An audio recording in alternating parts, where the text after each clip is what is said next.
Okay, so hi Priyanka, congratulations on the new job. So എങ്ങനെയാണ് experts ലാബിനെ കുറിച്ച് അറിഞ്ഞത്?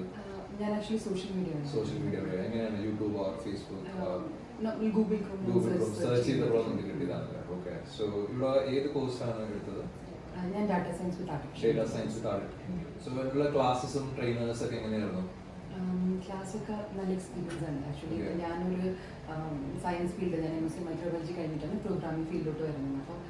അപ്പം എനിക്ക് ആ ഒരു ഡിഫിക്കൽറ്റി ഒന്നും ഉണ്ടായിരുന്നില്ല. ആക്ച്വലി ഈ ട്രെയിനേഴ്സ് ആണെങ്കിൽ ബേസ് ലെവലിൽ നമ്മളെ നന്നായിട്ട് പഠിപ്പിച്ച് നമ്മൾ നന്നായിട്ട് ട്രെയിൻ ചെയ്ത് നമ്മളെപ്പോഴും അങ്ങനെ അവർ പറഞ്ഞ് മനസ്സിലാക്കി തരുമായിരുന്നു. അതുകൊണ്ട് ആ ഒരു ബുദ്ധിമുട്ടില്ലായിരുന്നു. ട്രെയിനിങ് നല്ലതായിരുന്നു. സോ ഈ ക്ലാസ് കഴിഞ്ഞിട്ട് ഇന്റേൺഷിപ്സ് ഓപ്പർച്യൂണിറ്റീസ് എങ്ങനെ ഉണ്ടായിരുന്നു?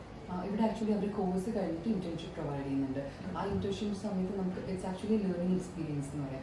നമുക്ക് കുറേ ടൂൾസും പുതിയ കാര്യങ്ങളൊക്കെ നമ്മൾ പ്രൊജക്റ്റിൽ ഇംപ്ലിമെൻറ്റ് ചെയ്യുമ്പോൾ നമുക്കത് പഠിക്കാൻ പറ്റും. പിന്നെ അതിൻ്റെ കൂട്ടത്തിൽ ഇപ്പോൾ ജോബ്സ് സെർച്ച് ചെയ്യുമ്പോഴത്തേക്കും നമുക്ക് അതൊരു പ്ലസ് ആണ്. നമ്മൾ പ്രൊജക്റ്റ് ചെയ്തത് എക്സ്പ്ലെയിൻ ചെയ്യുമ്പോഴും നമ്മളുടെ ആ ഒരു എക്സ്പീരിയൻസ് പറയുമ്പോൾ നമുക്ക് ജോബ് കിട്ടാനുള്ള ഒരു ഓപ്പർച്യൂണിറ്റി ഭയങ്കര കൂടുതലാണ്. നമുക്ക് ആക്ച്വലി അവർ ഇൻ്റർവ്യൂസ് കണ്ടക്ട് ചെയ്യുന്നുണ്ട്. കോഴ്സ് കഴിയുമ്പോൾ സൈമൾട്ടേനിയസ്ലി അവർ ഇൻ്റർവ്യൂ പ്ലേസ്മെൻറ്റ് അവർ പ്രൊവൈഡ് ചെയ്യും. പിന്നെ നമുക്ക് മോക്ക് സെക്ഷൻസ് ഉണ്ടായിരുന്നു, ടെക്നിക്കൽ സെക്ഷൻസ് ഉണ്ടായിരുന്നു ഇവിടുത്തെ സാറായിട്ട്. അപ്പോൾ അതൊക്കെ നമുക്ക് ഇൻ്റർവ്യൂ സമയത്ത് ഭയങ്കര ഹെൽപ്ഫുൾ ആയിരുന്നു. So thank you, Priyanka. Congratulations again. Thank you.